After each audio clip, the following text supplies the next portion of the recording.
SER Podcast. Hola, soy Javier Ruiz y esto es Hora 25 de los negocios. Hoy, el empleo. Aguanta.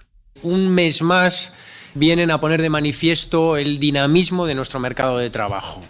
Ponen de manifiesto ese dinamismo, esa tendencia creciente, continuada de creación de empleo, y además ponen de manifiesto también una tendencia igualmente positiva de mejora de la calidad del empleo. Es la lectura del Ejecutivo ante los datos de paro de septiembre. El dato de paro, el dato de empleo resiste. Vamos confirmando y que ponen de manifiesto que el momento en el que se encuentra nuestro mercado de trabajo es el más positivo de toda la serie histórica. El dato de empleo es bueno.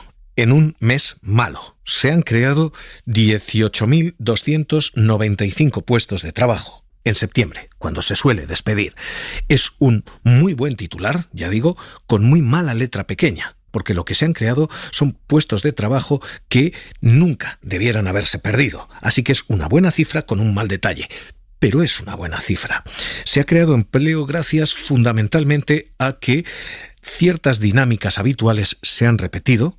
Comercio, hostelería, que en septiembre suelen despedir, han despedido. Y el comercio ha echado a 40.024 empleados. Ha destruido 40.000 empleos. La hostelería ha destruido otros 32.000 empleos, 32.223. Así que un mes más, en septiembre, hemos vuelto a escuchar la de la gente que se queda en la calle o la de la gente que... Hay muchísimo trabajo, pero pagan muy malamente. Como estaba por ETT me han tenido que cortar. De hostelería o de limpieza o de lo que salga. Yo lo he encontrado hace poco. Me encaja con las prácticas y lo he encontrado. De investigadora, aunque está un poco mal pagado aquí en España. Lo que ha ocurrido es lo que ocurre todos los septiembres. Comercio y hostelería han despedido.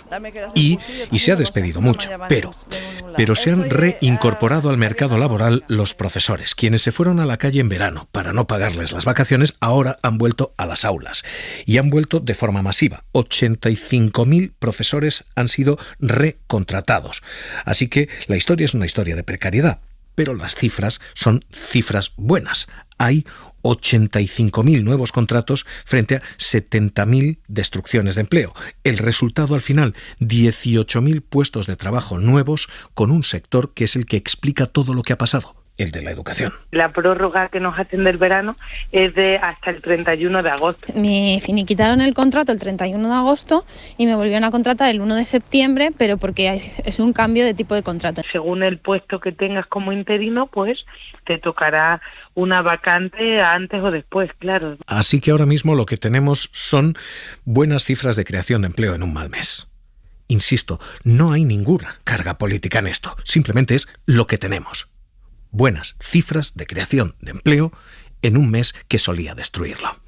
Y este mes suele ser, septiembre, el mes en el que los que terminan prácticas, los que han trabajado durante el verano y no han conseguido renovar, se apuntan al paro. Así que, además de creación de empleo, lo que tenemos es aumento del paro, porque ha habido mucha gente, especialmente gente joven, que se ha apuntado al desempleo. En concreto, el paro entre los jóvenes sube 6 veces más que entre los mayores. Así que las dos cosas han pasado. Tenemos un buen dato de empleo y tenemos un mal dato de paro. Pero el balance total, las cifras totales son datos de paro los más bajos desde el año 2008, datos de afiliación a la Seguridad Social, gente que está cotizando, esto es lo que realmente importa, que superan lo que hemos vivido jamás en España. Son los mejores primeros 9 meses de toda la serie histórica. Solamente en estos 9 meses llevamos 495.000 puestos de trabajo creados, más de enero a septiembre que el año pasado de enero a diciembre, que todo el año 2022. Así que lo que tenemos es esta fotografía. Insisto, hoy duele mucho a todos los partidos en la oposición y hoy está siendo muy de felicidades a mí a todos los miembros del gobierno. No hay ninguna intención política en todo esto. Lo que hay ahora mismo es simplemente estadística. Y no la cuestionamos como no la hemos cuestionado cuando gobernaba el Partido Popular. Estefanía Salvatierra, ¿qué tal? Muy buenas noches. Buenas noches. Vamos a ir con los números. ¿Qué dicen exactamente las cifras de creación de empleo y de cifras de paro. En septiembre, la Seguridad Social ganó algo más de 18.000 cotizantes, elevando la afiliación media por encima de los 20,7 millones de ocupados. El empleo aguanta después de 2 meses tibios de ocupación y a pesar de que este suele ser un mal mes para el empleo por la finalización de los contratos de verano, y es que solo entre el comercio y la hostelería se han destruido más de 70.000 puestos de trabajo. ¿De dónde obtenemos el saldo positivo? De las 85.000 recontrataciones en el sector de la educación. Los profesores han vuelto a las aulas con un contrato bajo el brazo después de los despidos que arrastraban desde junio. Y la paradoja que nos dejan los datos de hoy: aumenta la afiliación y también lo hace el paro. Puede parecer paradójico, pero son indicadores diferentes. El primero mide el número de cotizantes y el segundo puede subir por varios motivos. El fundamental: trabajadores que pierden su empleo. Septiembre se despide con 20.000 parados más, el 80% de ellos en Andalucía, por el efecto final de verano.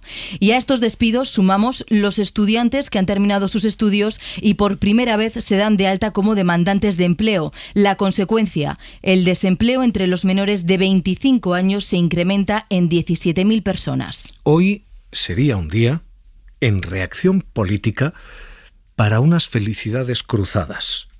El Gobierno de España hoy tiene motivos para esa felicitación, pero es que gobiernos como el de Isabel Díaz Ayuso en Madrid también tienen motivos para la felicitación. Para el Gobierno de España, España está creando más empleo que ninguna otra gran economía europea.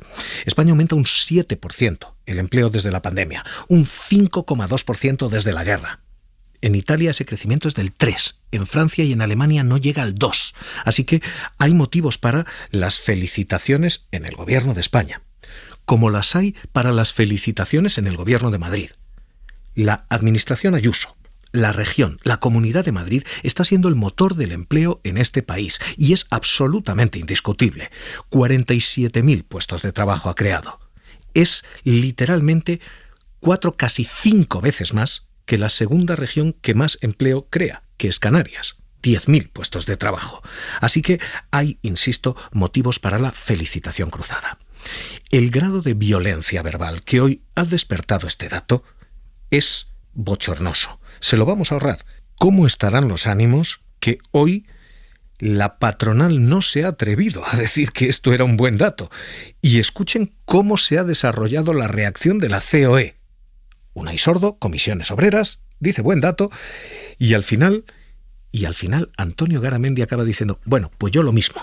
Septiembre suele ser un mes de transición en el empleo, después del periodo estival, que suele acabar con una pérdida neta de puestos de trabajo. En nuestra opinión, no hay que conformarse con estos datos. España, con el despliegue de los fondos europeos, está en condiciones de reducir más la tasa de desempleo. Creo que está un poco en la media de lo que suelen ser los meses de septiembre, ¿no? ¿Ves? Estamos de acuerdo. Antonio se ha ahorrado la intervención, estamos de acuerdo. Antonio Garamendi no ha hablado del dato del paro en una mesa redonda en la que estaban todos los agentes sociales aplaudiendo el dato del paro. Insisto, es para que nos lo hagamos mirar. Hay una tensión política que en ocasiones deja las opiniones por encima de los hechos y la vehemencia por encima de los números. Para que nos lo hagamos mirar. Hoy estos son los datos, con toda la frialdad del mundo. Beneficien a quien beneficien, en una región o a nivel nacional. Esto es lo que hay. Y todo esto tiene una derivada adicional, y es que el empleo sigue creciendo pese a la subida del salario mínimo que hubo quien auguraba iba a destruir esta creación de empleo. Bueno, pues esa subida del salario mínimo interprofesional se ha empezado a generalizar. Atentos a lo que ha ocurrido ayer en Reino Unido. Discurso de Jeremy Hunt. El ministro de Economía dice literalmente que los conservadores abrazan la idea de subir el salario mínimo. Today I take a step forwards towards completing another great conservative reform, the National Living Wage. Hoy doy un paso más para completar otra gran reforma conservadora, la del salario mínimo interprofesional, dice. Not by tax credits or benefits, but by removing the barriers to work. Desde que hemos tomado esta medida de subirlo. Desde que lo hemos introducido, hemos sacado de la pobreza absoluta a 2 millones de personas, dicen los conservadores británicos, eliminando las barreras al trabajo. Y a partir de aquí, hoy, compromiso de que el salario mínimo, compromiso de los conservadores, va a subir. We'll increase the national living wage to at least £11 an hour next year. That's a pay rise for 2 million workers. Una subida de salarios para los 2 millones de trabajadores que menos cobran. Este es el compromiso, insisto, de los conservadores británicos. Quienes habían protestado hasta ahora contra la subida del salario mínimo abrazan ahora la subida del salario mínimo. Están reconociendo que cuando las clases más bajas tienen más dinero, la economía crece más. Y eso aparentemente es lo que abraza ahora el partido Tory en el Reino Unido, insisto. Lucas Font, Londres, ¿qué tal? Muy buenas noches. Buenas noches, Javier. Hoy este es el anuncio, subida del salario mínimo, compromiso del lado conservador, ¿no? El gobierno británico señala que el aumento del salario mínimo beneficiará a 2 millones de trabajadores. Será a partir de abril cuando entrará en vigor esta medida, que supone un incremento de los 12 euros por hora actuales a 12,70, lo cual significa que un trabajador a jornada completa con 170 horas mensuales no podrá cobrar menos de 2.158 euros al mes, unos 100 euros más que ahora. Este anuncio pretende dar un respiro a las familias más pobres ante una crisis inflacionista que se ha convertido en uno de los principales problemas para Rishi Sunak, pero el primer ministro está siendo cauto a la hora de dar liquidez a las familias y se resiste a bajar los impuestos a pesar de la presión cada vez mayor por parte del ala más liberal del Partido Conservador para que lo haga. Mucha gente tiene muchas ideas, pero esta no es la principal prioridad. Lo que queremos es bajar la inflación y para ello debemos ser prudentes con la deuda, ha dicho Sunak esta mañana al canal ITV. El primer ministro prometió a principios de año reducir la inflación hasta poco más del 5% a finales de año, pero por ahora está lejos de este objetivo. La inflación se situó en el 6,7% en el mes de agosto en el Reino Unido. Lucas, Londres, gracias, un abrazo. Hasta luego. Hoy esto, conservadores británicos, asumiendo lo que también el Partido Popular aquí en España ha asumido. El PP distribuyó argumentarios contra la subida del salario mínimo. Pero el Partido Popular también parece haber abrazado esa subida del SMI. De hecho, en el debate de investidura, el propio Núñez Feijóo asumía un calendario de subida del salario mínimo interprofesional con criterios objetivos para alcanzar el 60% del salario medio, tal y como hemos comprometido con la Unión Europea. Comprendo su sonrisa, señoría. Antes el Partido Popular había dicho justo lo contrario. Insisto, no solamente es que hubiera distribuido argumentarios contra, es que antes el PP de Casado había dicho. ¿Por qué considerábamos o no estuvimos a favor de la subida? Bueno, lo primero, lo he dicho antes, porque ya habíamos subido un 4 y un 8% los 2 años anteriores y porque ya teníamos un acuerdo con la patronal y con los sindicatos de una subida que nosotros ya hemos dicho que considerábamos, tal y como ha dicho la patronal. Incluso reconocieron algunos sindicatos cuando se anunció que iba a producir lo que ha producido, que es mucho paro en el mes de enero, porque es una subida de un 22% del salario mínimo interprofesional y, por tanto, la indexación de una subida equivalente del 22% del coste salarial a nivel nacional. No ha habido aumento del paro y a largo plazo, no solamente no lo ha habido, a largo plazo parece haber funcionado. Así que hoy lo que tenemos es todo esto. Tenemos un esquema de salario mínimo que se está recolocando.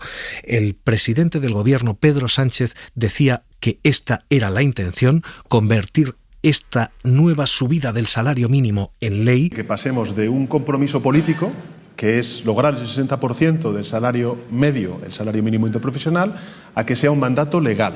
Y esto están haciendo también Francia, Reino Unido, Alemania. Sea el 60% siempre del salario medio en nuestro país. Jesús Cruz Villalón, catedrático de Derecho del Trabajo y de la Seguridad Social de la Universidad de Sevilla. ¿Qué tal? Muy buenas noches. Hola, muy buenas noches. Vamos a leer las dos partes porque hoy ya digo que está muy cargada la atmósfera política, así que vamos a intentar quitarle un poco de presión. Vamos a leer simplemente los números. Primero, 18.000 puestos de trabajo creados. Aumenta el paro, pero aumenta mucho la afiliación. ¿Cómo hay que leerlo? ¿Esto es un buen dato? Es un buen dato teniendo en cuenta que estamos en el final del periodo veraniego, donde cae mucho el empleo en el sector turístico y a pesar de eso las cifras de afiliación se resisten a reducirse, al contrario, se incrementan. Luego seguimos en una senda que incluso en un mes complicado pues se sigue creando empleo y esto es lo más significativo porque es más fiable la cifra de afiliados en alta que la cifra de parados. Hemos visto afiliación. Hablemos de paro. El paro aumenta. Es verdad que es el mejor dato desde 2008, el mejor septiembre desde entonces, pero tenemos un problema, tenemos un mercado que ahora ya no es capaz de absorber a toda la gente que se inscribe al desempleo. Bien, el paro es una cifra que depende mucho de la voluntad de cada ciudadano de si se registra o no se registra y eso altera, digamos, el dato de fiabilidad.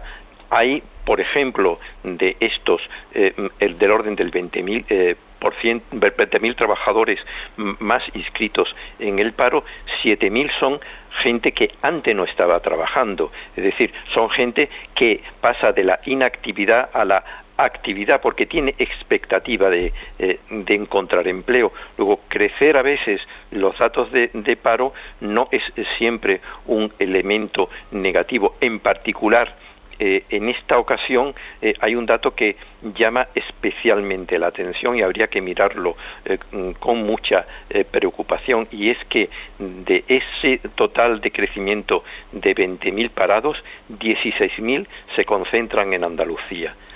Si quitásemos lo que está sucediendo en Andalucía, en el resto de España vamos evolucionando bien también en términos de paro, pero Andalucía es un potencial muy importante, pero marca las diferencias que pudiera ser que nos estamos separando en términos de convergencia territorial entre unos territorios y otros en España. Hay una segunda clave y es la de la implicación del salario mínimo. Hoy hemos escuchado a los conservadores británicos decir bienvenida a la subida. Hemos escuchado a los conservadores aquí en España, Feijóo diciendo bienvenida a la subida.